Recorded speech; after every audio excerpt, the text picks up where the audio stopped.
Coming up next on This Week in Torrance, we'll tell you who was voted in as the newest member of the Torrance City Council. Plus, American Honda launches their newest car, the Acura TLX. We'll tell you what's setting it apart. Then hear what the city is doing to conserve water during the statewide drought. And Oklahoma is a huge success. Find out where you could catch one of the last shows of the run. These stories and much more are just seconds away. Your local news starts right now.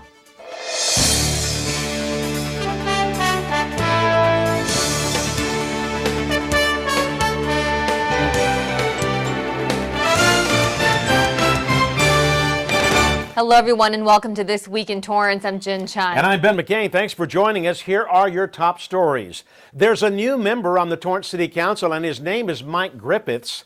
Council members appointed Griffiths at the recent meeting to fill the vacant seat left by Patrick Fury when he won the June 3rd mayoral race. The newest member of the council is an IT management and financial manufacturing resource planning software administrator who ran for a seat on the council in the municipal elections in June. He's currently a planning commissioner who's also served 2 terms on the Torrance Environmental Quality and Energy Conservation Commission. Griffiths, nominated by Councilman Gene Barnett, won the seat with a 5-1 vote. Griffiths will complete the remaining 2 years on Fury's term. Shoppers are now one step closer to getting an even bigger and better Costco in Torrance. Plans for a new warehouse store on Lomita Boulevard was recently approved by the city's planning commission. The vacant lot where the store would be built is adjacent to its current location. The project includes a 351,000 square foot building on 23.5 acres of land between Crenshaw Boulevard and Garnier Street. In addition to a 161,000 square foot grocery store on the southeast portion, the development includes 3 two-story medical office buildings, a gas station, and a car wash. The proposed property where the new Costco would be built has been vacant for more than 10 years. This would replace the medical office buildings the city approved back in 2010. It's unknown what will move into Costco's current space, which opened in 1998. The new store will have about 113 more parking spaces. American Honda is launching its newest luxury sedan this week, the 2015 Acura TLX, hailed as the biggest marketing campaign in the brand's history. Executives, engineers, and employees got together for a launch party at the Torrance campus. The Acura TLX, which combines sports, sedan, performance, and luxury, is being called an all-American car as it was conceptualized and built in the U.S. Now, the sleek new car is said to be ahead of the curve with its features and design. Engineers who took nearly 5 years to design the model were also at the launch party. ADS, ads that is, from their new marketing campaign, from its new marketing campaign, It's Kind of a Thrill, can be seen on more than 25 cable networks as well as ESPN's Sports Center, and will run on high-profile national TV programs throughout the late summer and fall. As college students get ready to head back to school, many will be excited to hear El Camino is now offering hundreds of additional classes for the fall 2014 semester. In an effort to help students meet their educational goals, additional high-demand classes are now available, including those in business, human development, and academic strategies. A partial list of classes can be found on the school's website. Fall registration begins August 23rd, and students can apply and register online 24 hours a day at elcamino.edu. And for those needing financial assistance, you can go to fafsa.edu.gov to apply. At the start of the year, Governor Jerry Brown declared a state of emergency due to the severe drought conditions, urging Californians to conserve water. Crystal Garcia caught up with local water resource senior analyst Chuck Scheich to find out what kind of measures Torrance is taking to minimize water waste. In the midst of California's severe drought, the city of Torrance is doing their part in conserving as much water as possible. We have a lot of water storage that we have banked over the years. We've invested as a region about $12 billion in 20 years.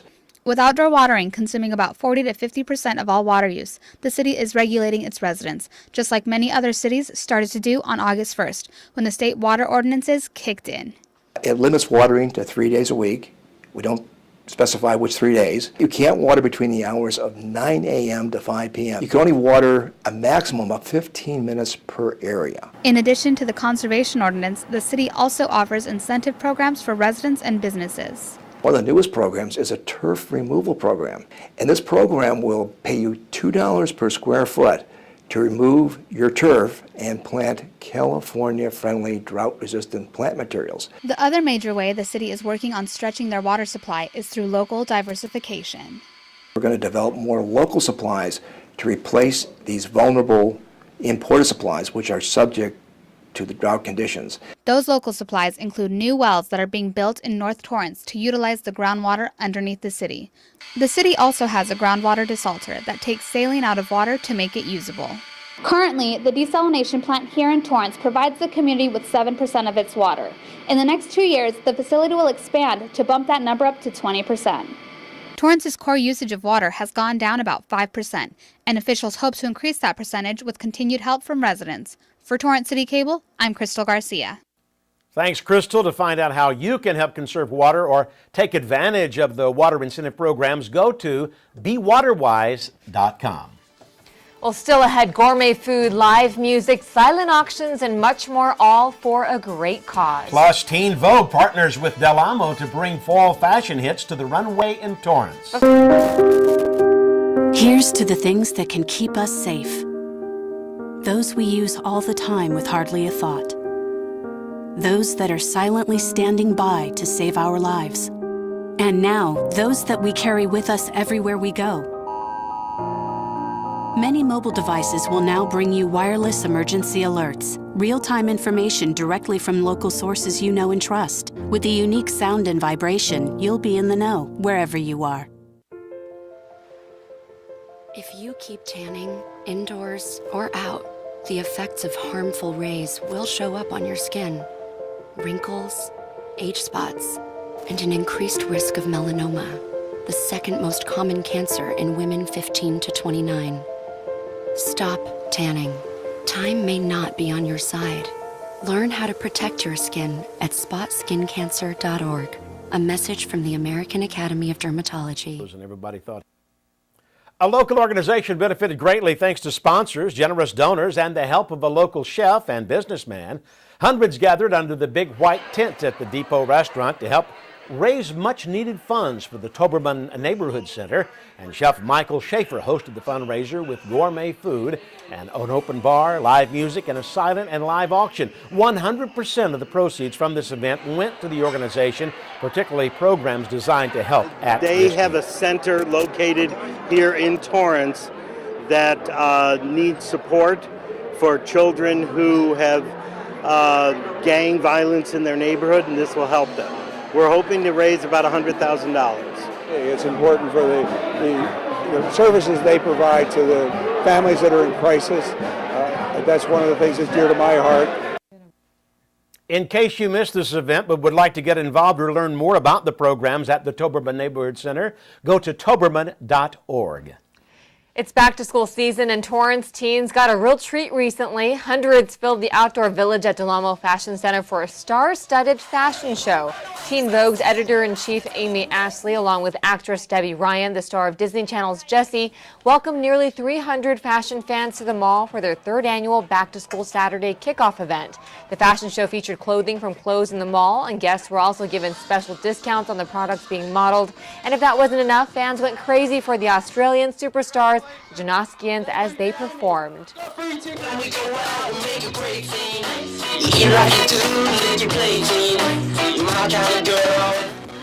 In 2012, Teen Vogue created the Back to School Saturday event, a national shopping holiday designed to inspire consumers to get out and shop for the best back to school wear. Now, this year's event will make its way to more than 130 malls across the country, including 76 Simon malls nationwide. The fun-filled event will be back later this month, this time around with R&B group Rixton, who will be performing. Creative minds gathered in Torrance to kick off a month-long event inviting fans and artists alike. The city's Community Services Department, the Torrance Art Museum, and the Los Angeles County Museum of Art made a collaborative effort to bring art and film to the South Bay. Celebrating the opening night of the month-long event called Torrance Art and Film Lab, the community was invited to take part in hands-on workshops, free film screenings, and exhibits.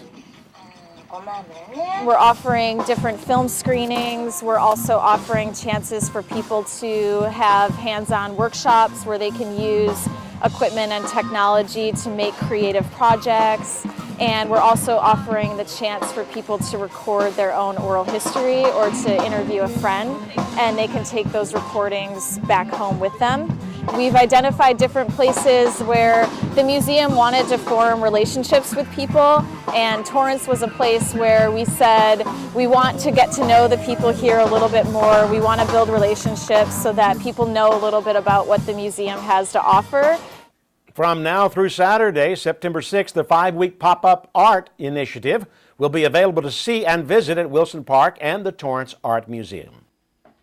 Speaking of the arts, a revival of an American classic is now taking center stage at the James Armstrong Theater. Amy Polpey-Boone takes us to the Torrance Theater Company's opening weekend of Oklahoma.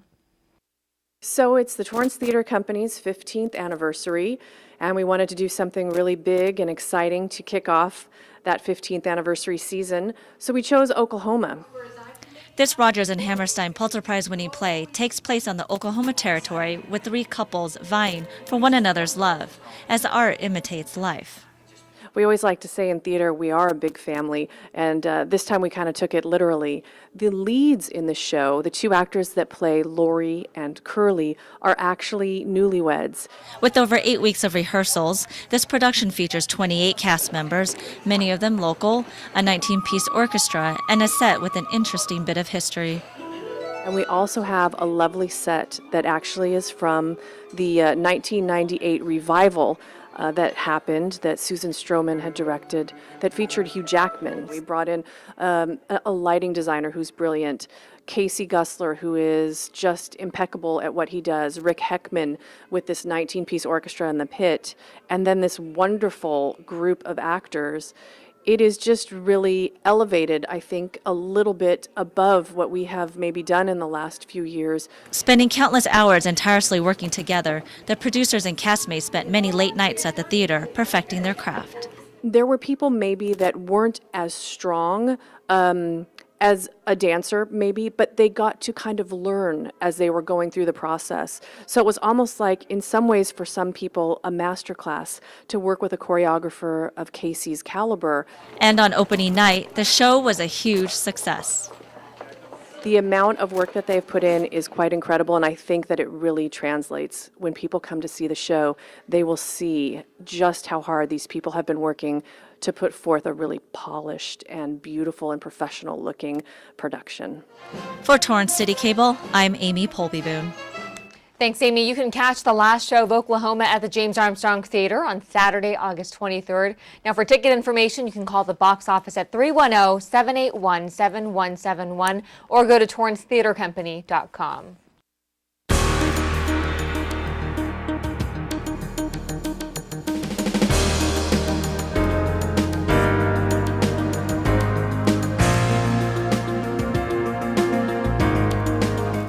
Torrance police are on the search for 2 suspects involved in a recent robbery at a local 7-Eleven. On Tuesday, July 29th, early in the morning, one of the 2 suspects entered the 24-hour convenience store located on 20521 Western Avenue.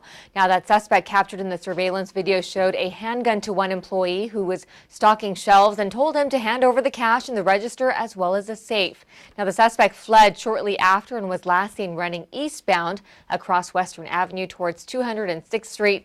Now, about 10 minutes prior to the robbery, another male suspect believed to be an accomplice entered the store acting suspicious. When asked what he was doing, the second suspect said he was waiting for a friend. He fled on a skateboard when the store employee threatened to call the police. The first suspect is described as a Hispanic male in his mid-20s, about 6 feet tall, 150 pounds, thin build. He wore a pink sweatshirt, black pants, and gray shoes. The second suspect, also a Hispanic male adult, is 5'5", 150 pounds with short shaved hair, a mustache, and wore a black sweatshirt, black pants, and black tennis shoes. Now, if you have any information on these suspects involved in the recent 7-Eleven robbery, contact the Torrance Police Department at 310-328-3456. A new trend is exploding across social media and causing alarm. Crystal Garcia visited the local burn center in Torrance to find out what kind of danger people are putting themselves in. The fire challenge is taking over social media. By doing a quick search online, you can find thousands of teens attempting the dangerous task. But what you don't see is all of the aftermath. The new phenomenon invites people to light themselves on fire by applying flammable liquid onto an area of their body and then quickly extinguishing the flames before being seriously injured, a challenge that can have lifelong effects. Not only are we exposing our face and the vital organs that are around our face to a fire, but we're exposing our lungs, which are extremely sensitive to hot gases. Nationwide, numerous reports of injuries and even deaths have surfaced from the attempts of the challenge. Psychologist Mo Galbart explains why people may engage in what seems to be a juvenile and dangerous stunt. Risk-taking is such an integral part of teenage years is because basically by virtue of their brain development, they're not ready yet to make logical decisions. By participating in the risky fire challenge and setting their chest, abdomen, and or hand on fire, teens open themselves up to countless injuries and surgeries. Lighting your chest on fire, your face can catch on fire. You can lose your whole face with that kind of thing. We have to graft everything. You could lose your eyesight. So fire officials and medical professionals around the country urge the risk takers to reconsider taking that challenge. Don't follow the crowd to be accepted. Find your own path. For Torrance CitiCABLE, I'm Crystal Garcia. Thanks, Crystal. Still ahead, we've got some great upcoming events to tell you all about. And we have a sneak peek at the latest Canine Corner. The United States Air Force has a proud history of leading our nation in embracing diversity. We've been reaching new heights for years by understanding it's our individual experiences which make us strong. You can share in this success by seeking opportunities to learn and grow as a member of a diverse team. We are the world's greatest Air Force, not because of what we do, but who we are. This message is brought to you by the U.S. Air Force. Texting and driving has now become the leading cause of teen driver death, surpassing even drinking and driving. But if you think dying in a car crash is the worst thing that can happen to you, it's not. You could survive after you kill someone else. No text is so important that it's worth your life or someone else's. Leave your cell phone alone when you're driving. If you absolutely must send a text, pull off the road or into a parking lot. Don't text and drive. Welcome back, everybody. We've got some great events to tell you all about. The Torrance Area Chamber of Commerce is hosting an end-of-summer mixer and open house taking place on Thursday, August 21st from 5:30 to 7:30 p.m. They're located at 3400 Torrance Boulevard. For more information, call 310-543-3113. And on Sunday, August 24th, join the free walking tour of Old Torrance, led by historian and Torrance librarian Michael George. This begins at the museum at 1:30. Attendees will get to hear historic facts on local landmarks. The tour covers 8 blocks and should last about 90 minutes. No reservations needed. Just wear comfortable shoes. The museum is located at 1345 Post Avenue. Then Torrance adventure seekers will be sure to sign up for the upcoming excursion to the California Science Center to see Pompeii, the exhibition. This features over 150 artifacts on loan from the Naples National Archaeological Museum in Italy. Admission includes the exhibit as well as an IMAX theater experience on the film Forces of Nature, and as well as lunch from Philippe's famous French dip. This excursion takes place on Wednesday, August 27th. And there's still space available. These tours are designed for adults 50 and older. To sign up, call 310-618-2720. A local business is getting ready to say goodbye after serving the Torrance community for nearly 57 years. Reporter Amy Polpy Boone visits the Akai Swim School and tells us how they're getting ready to swim their last lap. Owners Dorothy and Jay Jazenka says it's bittersweet knowing that they've only got a few more weeks before they say goodbye to their loyal customers. We've been talking about it for quite a while now, several years. Business has not been doing very well, and I'm tired. The Torrance couple took over the business in 1988 when it was called the Adley Swim School. They renamed it Akai, which means by the sea, after living in Hawaii for several years. And in the last 25 years of owning this family-operated business, clients aren't the only ones who've made those lasting memories. We've celebrated many, many, many birthdays. We've had lots of births, new additions to the families coming in. We've lost members, gone to funerals. it's a lot more than just a job. At its peak, the Jazenkas had nearly 2,000 members and up to 35 part-time employees. Now they are down to about 800, and it's just not enough to keep the business going. Any remodeling or renovation or whatever would eliminate the grandfather clause, and we would have to bring the facility up to current codes. It's becoming harder and harder for a small business to survive. Not only do the locals come by to relax, they spend a large part of their day at the swim school, up to 2 to 3 times per week during the summer. And Akai is glad to share their clientele with their neighboring businesses. Because of the amount of people that come visit us, they also patron the other businesses, especially the bagel store down the street. Like people are coming back with bagels and a pizza place constantly. It's so much fun to work with the kids. It's really kept me young, I think, and I'm going to miss it. And I thank the community for sticking with us for so long. And it's been good. It's been really good. Thanks, Amy. I'm sure many will be sad to see them go. Now, August 28th will be the last day for lessons, and they'll stay open 1 week after that for its members. Doors are set to officially close on September 4th. Now, for members who've already paid for the month, the prorated refund will be mailed to them in 4 to 6 weeks after closing.